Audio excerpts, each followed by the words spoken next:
Hello and welcome to The Bookshelf, brought to you by the Institute of South Asian Studies at the National University of Singapore, where we look at books pertinent to the contemporary study of South Asia. I am Ramita Iyer, a research analyst at the Institute. In this edition, we present Ambassador Shivshankar Menon's latest book, India and Asian Geopolitics, The Past, Present. Ambassador Menon has been a career diplomat who has served as National Security Advisor to Prime Minister Manmohan Singh. He has served as the Foreign Secretary and Indian Ambassador to China, Pakistan, Sri Lanka, and Israel. Ambassador Menon is also a distinguished visiting research fellow at ISAS. Today, he will be in conversation with Professor Raja Mohan, Director of ISAS. I welcome you both to the bookshelf, Ambassador Menon and Professor Raja Mohan. Professor Mohan, please. Thank you, Ramita. And let me join you in welcoming Ambassador Shivshankar Menon for this book discussion and the podcast on the book. Now, this is the second book, Ambassador Menon. I wanted to congratulate you on this book on India and the Asian Geopolitics. Now, compared to your earlier book, which was really, called The Choices, where you focused on the kind of issues that India had to deal with in terms of the policy. It was not a memoir, but it largely dealt with many of your, the kind of decisions that you had to deal with during your career. But this one is much more ambitious and more broader in scope. So could you tell us, what got you to do this book and how you thought that this is necessary to develop that broader canvas for discussing Indian foreign policy located in Asian geopolitics? Well, thank you, Raja. Thank you. And thank you, Ramita, for the introduction. Thank you for having me. You're quite right. This book is much more discursive, quite different from my first book, Choices, which was essentially a study of cases of big decisions by the government, which I was associated with in some way, peripherally in some cases. But what those revealed of how India makes foreign policy. So that was a limited sort of remit. This is a much broader book because it stems from a course that I teach on India and Asian geopolitics at Ashoka University, where as I was teaching this course to my students, most of them undergraduates, most of them born in this century, I was surprised by how much interest they had in events that had happened earlier. For them, this was ancient history, but for me, this is my lifetime. And when I saw them interested in this, I thought maybe there's a broader interest. Maybe there will be interest outside. But then in the second half the first half of the book is really more a description of how India's foreign policy evolved, but also how Asian India's foreign policy has been, because that's one of the purposes of writing it. I think we tend to forget, we have sort of straitjacketed our minds by dividing the world into South Asia, Southeast Asia.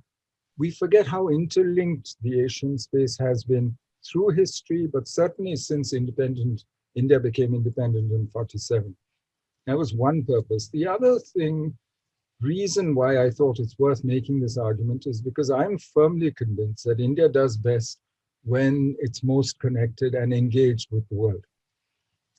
And my fear is that from what I've seen over the recent past, that there is actually a turning inwards, a turning away from the world. The world has become much more complicated, much more difficult. There's no question, uncertainty has risen. The challenges are probably much more than they were 20 years ago. But for me, the right reaction is not to close our doors and go home and lock ourselves away and isolate. The world is not COVID. We need the world. And for me, it's a strong argument for engagement. Those are the two main motives. Of course, I can't resist saying what I think we should do.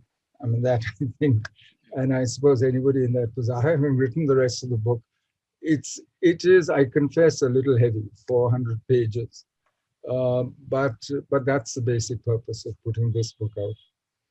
But we must tell the viewers it's quite a easy read. I mean, it's not a heavy read like other normal academic books that come out. So in that sense, it makes it much more interesting. But you said how your students were mostly born in this century. And part of the problem that we have, I mean, in our discourse on international affairs, there's not enough emphasis on the histories of India's foreign relations.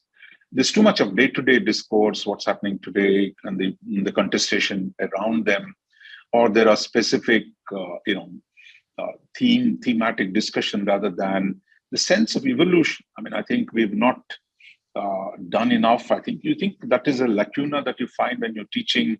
There are no good history books. I mean, how India's evolved, how India's engagement with the world. Is that a problem that we need to do more to fill that gap? I think it's coming. At least in IR in India is increasingly turned into history. But I think it's relatively recent. I think you've done a lot for this, Srinath, other people have. So it's more in the last 20 years or so that I think we've started looking at the history. But you're right. I don't think there's enough of a sense of history.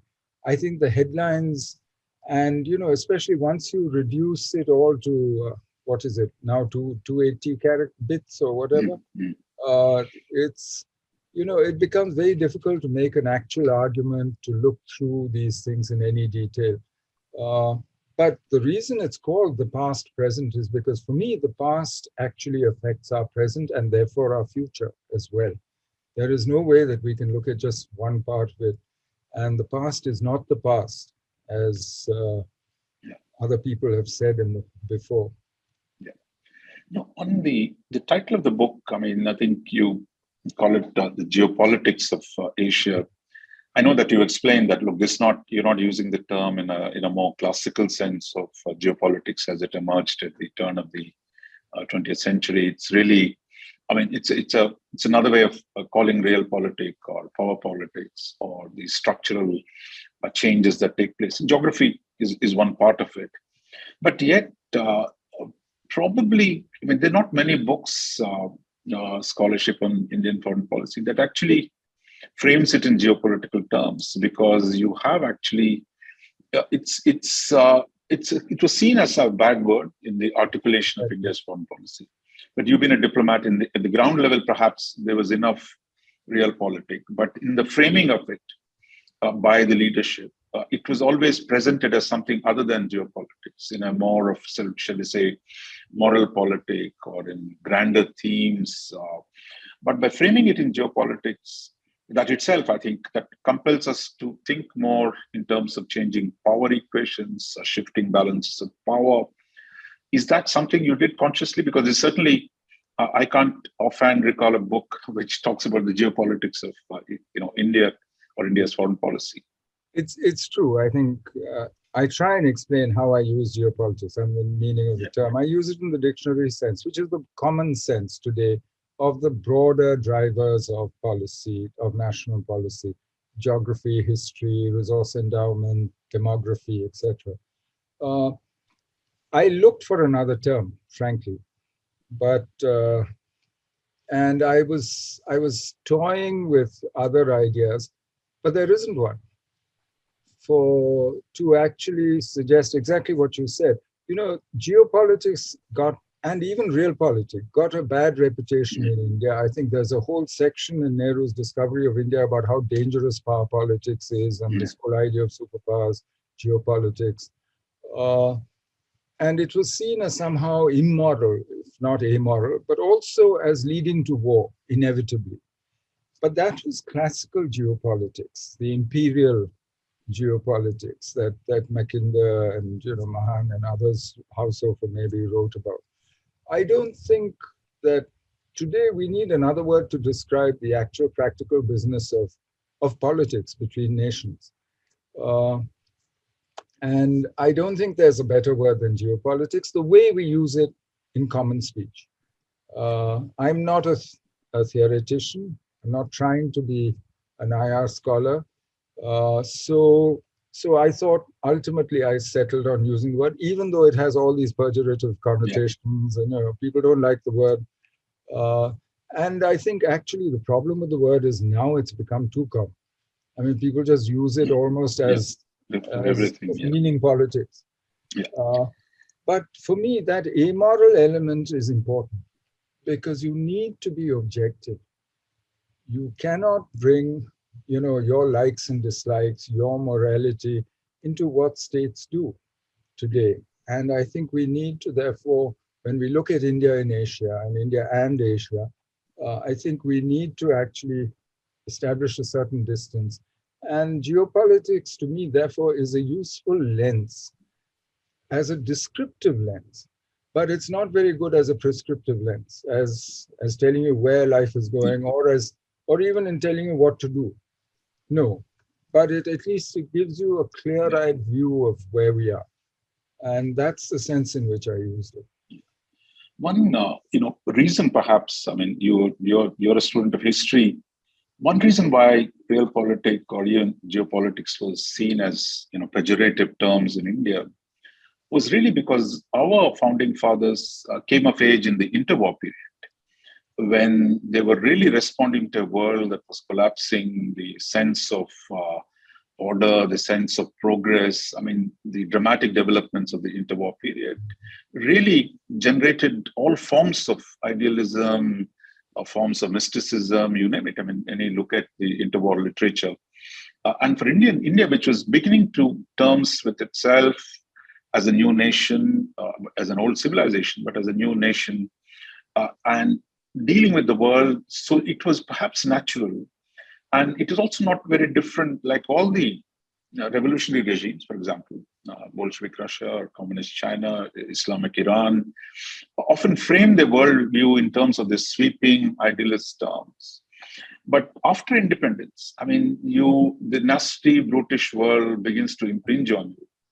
So that adaptation, which is what, as practitioners, you dealt with it, but our articulation remained one of framed in this idealist terms, while actually the real world demanded conflict, separation, partition, war. Those demanded a practical approach. So this tension, as a practitioner, did you feel it all the time? Yes, especially in at least my earlier years of my career. I think the pejorative sense also came from the fact that it was somehow geopolitics was regarded as Nazi. Haus Hofer was the guru of the Nazis, the idea of Lebensraum, and it was also what the empires used. It was colonial, it was imperial, and it had some strange practitioner. I mean, one of those who wrote a book on geopolitics, a textbook, was actually Pinochet in Chile. So, it has all kinds of associations and attractions.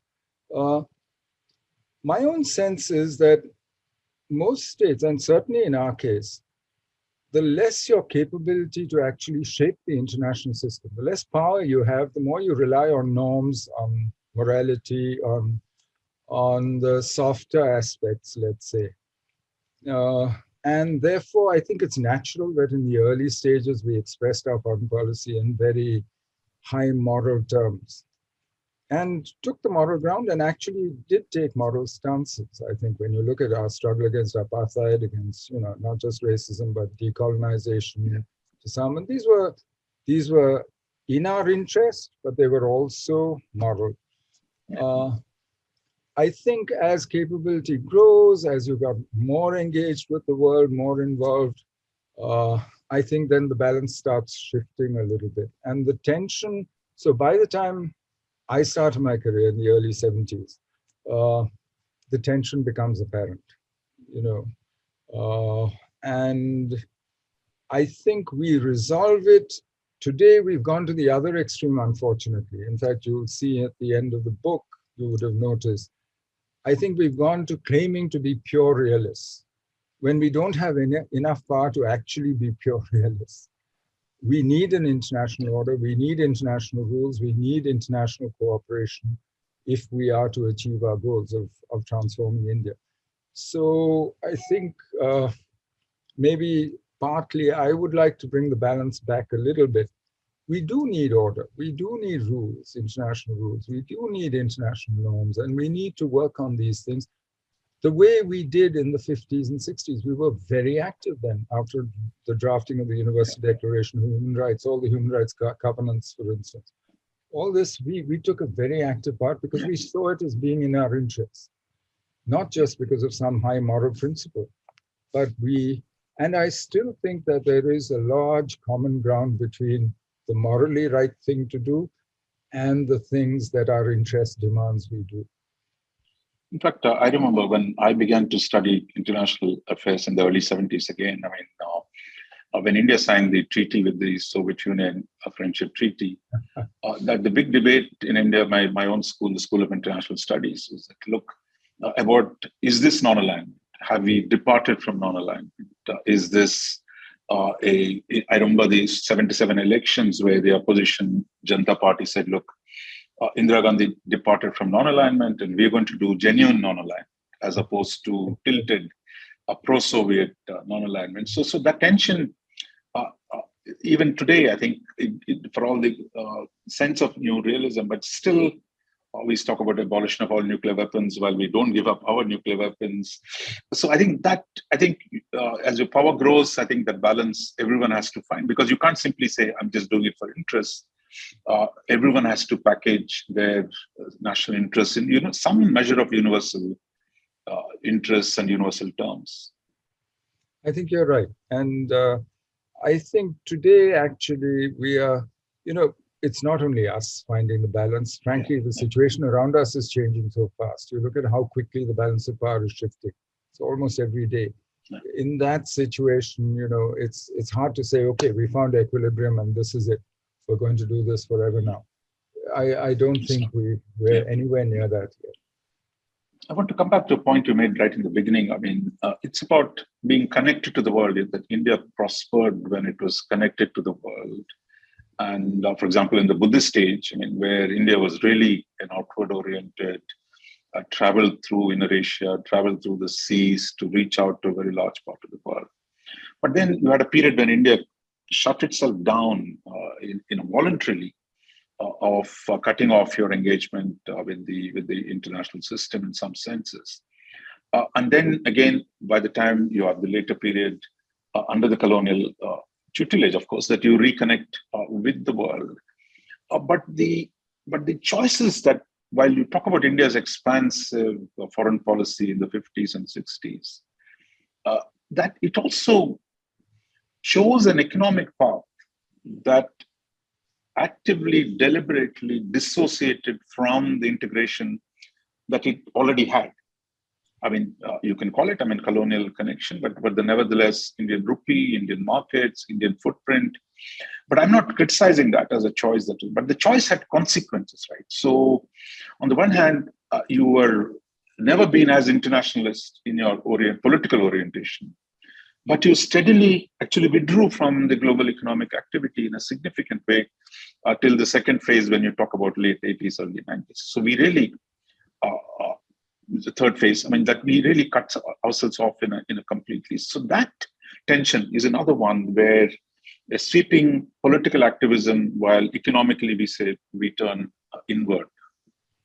Well, for me, actually, one of the reasons that I traced Kishi coming in 56, for instance, and saying, let's work together on Asian economic integration. Just when we are writing industrial policy resolution, starting planning, second plan is being drafted, we're heading the other way.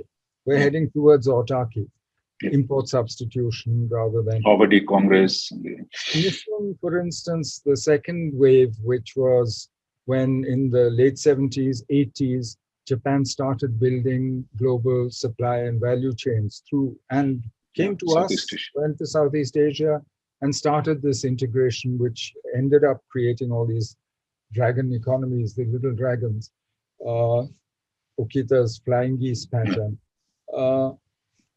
We were latecomers to this, just like China. China also was latecomer. But even when we came to it after the 90s, I think we came to it with maybe less wholeheartedly than the Chinese did. And you can see the results today. So for me, walking away from RCEP today, for instance, is strategically a problem. I think there might be an economic issue, but that I think could be negotiated and solved with eight years of negotiation and 20 years of an adjustment period thereafter, once it comes into force. But you cannot run an active political defense security relationship with other countries in Southeast Asia, for instance, if you don't have an economic leg to stand on. If you're not part of, and we are the only major economy which is not part of any of the large regional trading blocs, which is now actually fragmenting the world. It's still a globalized world, there's no question, but the barriers are going up. And there are trade blocs being formed, whether it's RCP here or CPTPP in Asia, whether it's the USMCA in North America, whether it's EU. So I think for me, this is a worrying sign. Everybody is talking about self-reliance or Atmanirbharta or whatever, but that doesn't mean that people are cutting themselves off from the rest of the world. And when it goes along with a sort of mental narrowing of horizons, a narrowing of ambitions, then it really makes me worried. Because then I think we are postponing the transformation of India itself. And that's what makes me worried. Because the purpose of all this is not to improve the whole world. Maybe it will ultimately. But it's first to help the Indian people to lead much better lives. And for me, that shouldn't be postponed. It's under enough stress already.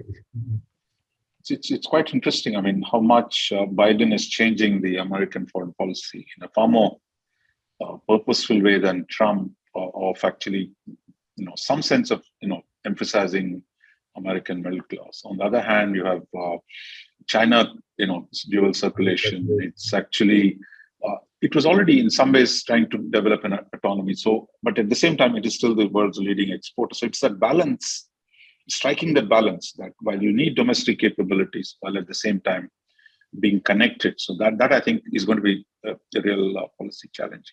But one issue that in your past and present, there is the question of China. I mean, I think you dealt with China. So I'm not putting you on the spot, but did we underestimate the Chinese power or Chinese intentions in the 60s when we took a certain positions in the name of constructing an area of peace, then where we ended up with that in the 60s.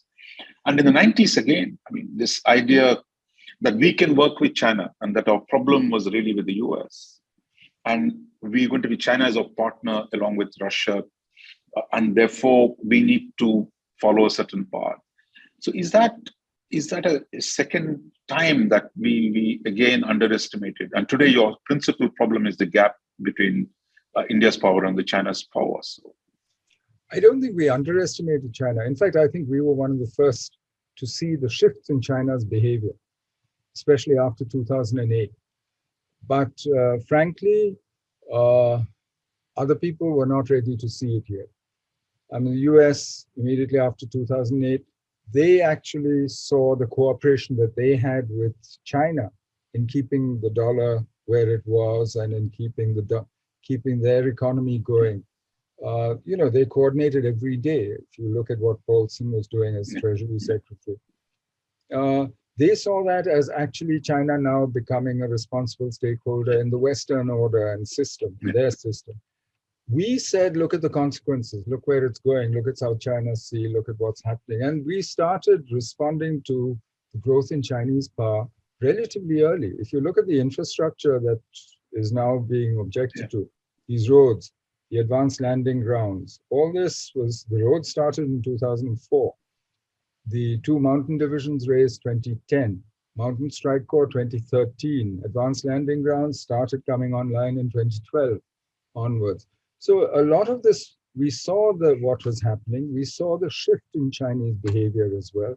And we knew that at some stage we would have to deal with it. The problem was that balancing options were very limited. External balancing options were very limited. So we took internal balancing steps. I actually think that, so I don't think we were not clear-eyed about what was going on. The question is, did we underestimate the extent of China's shift to a reliance on nationalism for their legitimacy, on the assertiveness that we would see from China? I don't know. I mean, I have personal experience of warning people in 2010 and of actually going around and telling people. And I think we shifted our strategic focus to China a long time ago. Maybe not the media and so on, but certainly government understood this, at least 15 years ago. I don't think that is the problem. The problem is really, as you said, the increasing gap in comprehensive national power. And that is not something that, I think that is something that, it's hard to find one moment or one choice. For instance, we've been talking about a two-front war and preparing for it now for at least 15 years. I mean, since 2008, it's been in the official internal doctrines. So I don't think it's lack of clarity. I think it's probably lack of execution, but also, I think, making do with what we had. What were the alternatives? Were there other things that could have been done?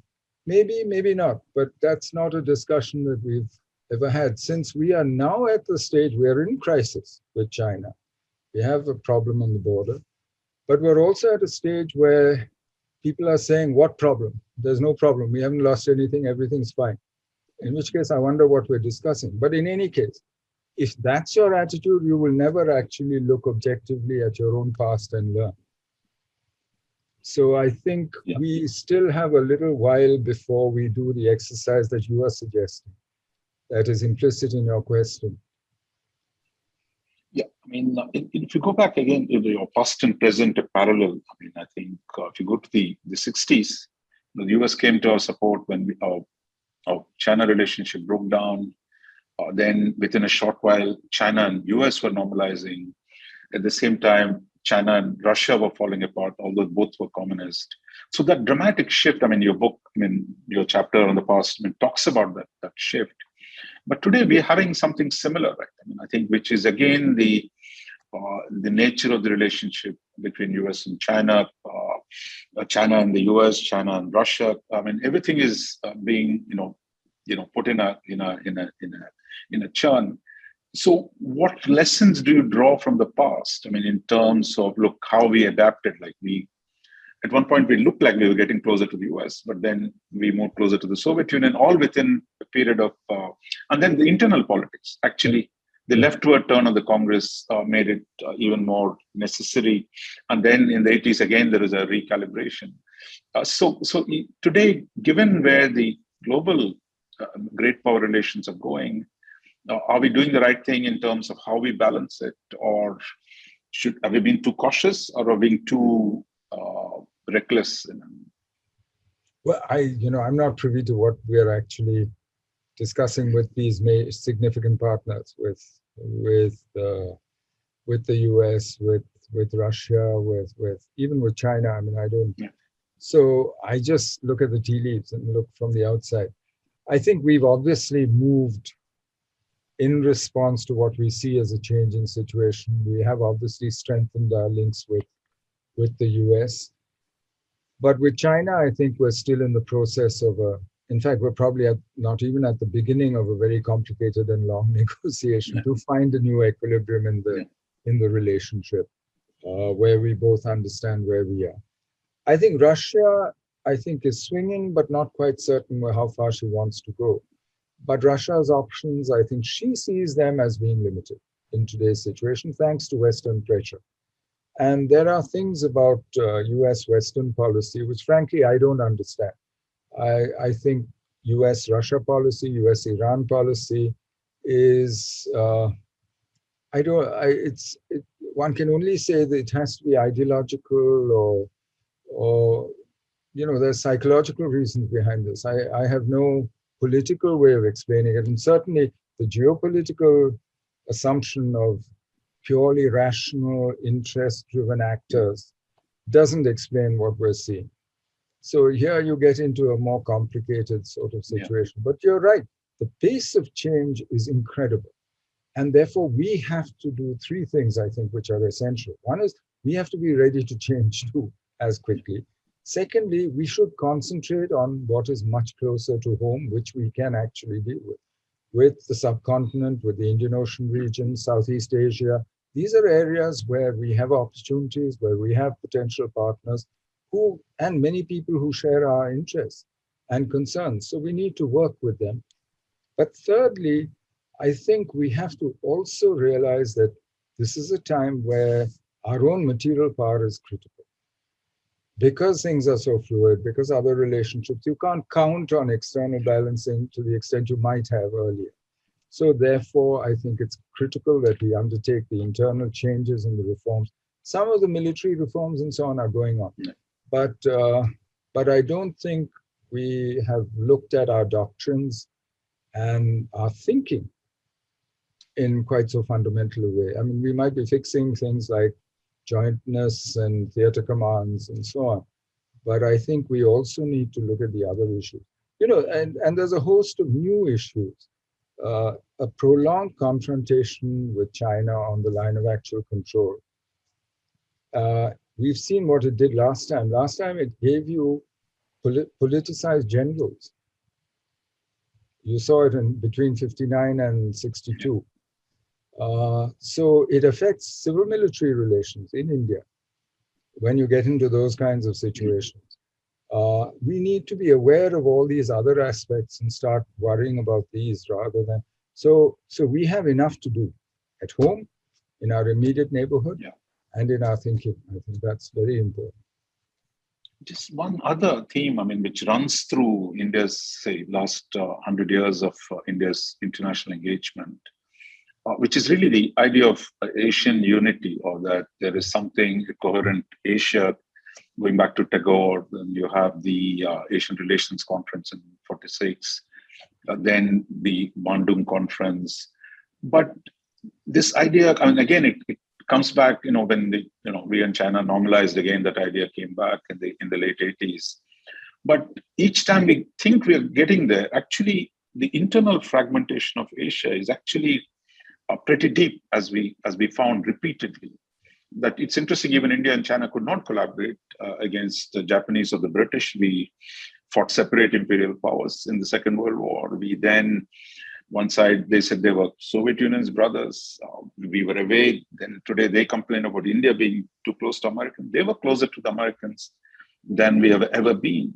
So this internal, that there's too much talk about Asia and the West, but actually the rise of China has disturbed the internal balance within Asia. And without fixing that, I don't see how we can, deal with a more stable region. Well, I'm less ambitious. I don't think we can fix the balance in Asia, because I think the balance of power in Asia is changing so rapidly. Several powers are rising economically. I mean, forget about COVID, which has actually brought everybody down. But it's not just India, China, it's also Korea, Indonesia, Vietnam. There's a whole host established powers like Russia, Japan, US. So this is a very crowded neighborhood where the balance is shifting almost every day. For me, the right goal is managed change.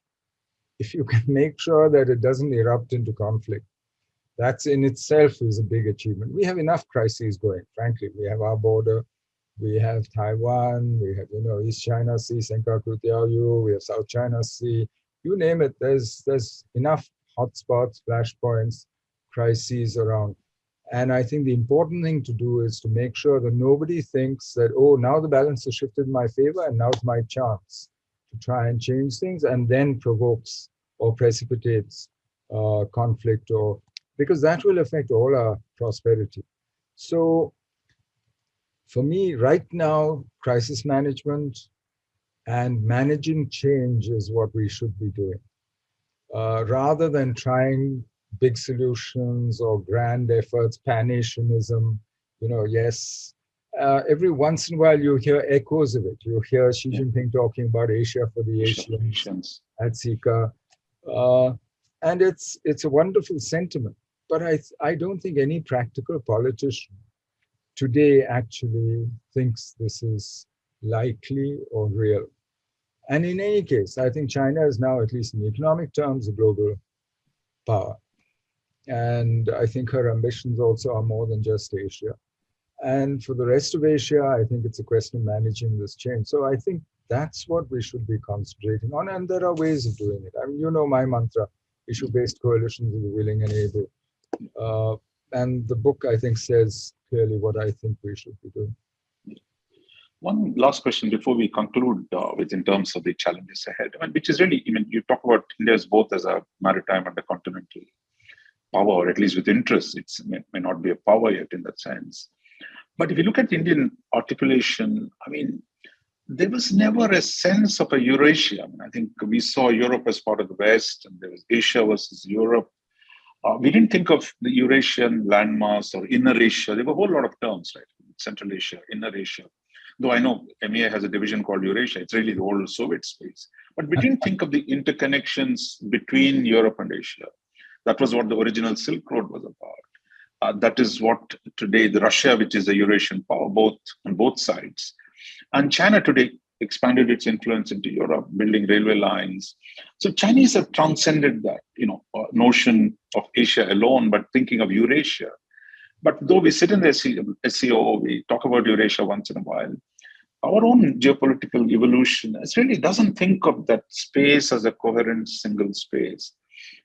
So you keep saying we have interest. Now, if that is the case, does Western Europe or Europe as a whole becomes more important for us? Is there a way that we bring Europe into this equation, both as a historical, not the British, since we've seen the world through British lens? Germany, France, they have their own interests. For example, Germany is a Central European power. And those factors, are we beginning to weave it into how we think about the space around us and why we need Europe in a bigger way? Well, I think for us, this is what I mean when I say the closing of our mind, as it were, and the closing of our vision. With partition and Pakistan sort of blocking our land access to Central Asia and so on, I think immediately we sort of close that off and we stop thinking, as you said, in terms of Eurasia, in the larger, more ambitious terms, which previous regimes in Delhi, all the way back to the Mughals and before, all the way back to the Kushans actually, didn't saw this as one space and operated through this entire space. So for me, there again, it's useful if we remember our own history. It is important that we go back to this. The Chinese, were actually pushed west. If you think of it, it was pressure, this first island chain containment, the fact that they had Japan, Korea, all these growing, strong, powerful countries to their east, not all of whom were very easy to deal with, that actually saw them starting to push west from the late 80s, early 90s onwards, when Jiang Zemin said, go west. And what we see today in terms of BRI and so on is really a logical successor to that and this connectivity. And now once the Arctic opens up, it'll probably become even easier. Western pressure on Russia has meant that Russia is at least acquiescing, if not an accomplice in this whole process and working with it. We, unfortunately, I think, because we have a fairly unique view and relationship with both Russia and Iran, who are frankly our partners if we do want to have a Eurasian policy, which works in practice on the ground. Because our view is unique, I think we found it difficult to actually articulate it and practice it. And this is why you see this on again, off again kind of Chabahar port, some of these hesitations. I think we should go for it. I think it's in our interest. I think we must have a Eurasian policy which works because it's essential. We are both a continental and a maritime power, and we can't do without the continent. Many of our problems are on the continent, not at sea. Sea may be a theoretical problem in the future, but on land we have real issues today that we have to deal with, whether it's Afghanistan, whether the consequences of the US withdrawal, etc., which I think we can deal with. But we will need to work with others with a whole new set of partners, different set of partners, not new, but different. No, I think your book concludes with a set of, a discussion on the, the tasks ahead for India. I mean, I think for viewers, I mean, if you can just summarize it into, if you say two big tasks that India must address itself to at this point, what would you say those are? You know, I don't see a distinction between internal and external policy. What kind of India do you want to make? If you know what kind of India you want to make, you know what kind of world you need to make that India. Yeah. Because you can't do it without the world. You will have to be part of that world. So one is a vision of India and its place in the world and the kind of world that we seek. Do we seek still a rule-based, liberal, plural, open world? Do we still believe in universal human values? These are big questions. I mean, they're not small questions. Second, self-strengthening. Because only if you are strong at home, if you run your own affairs well, if the world sees you as competent and sees you as an example, as a model of something that works, your life abroad becomes much easier. And start at home. Home includes your immediate neighborhood, your extended neighborhood, etc. Because therefore I say, I don't see that you can segment these things. You can't run one kind of policy at home and another one abroad. And you can't also, because of the nature of the artificial nature, frankly, of all the boundaries that we are now surrounded by, some of them very slapdash. I mean, if you look at India, Pakistan, frankly, you can't, these boundaries don't really work in practice.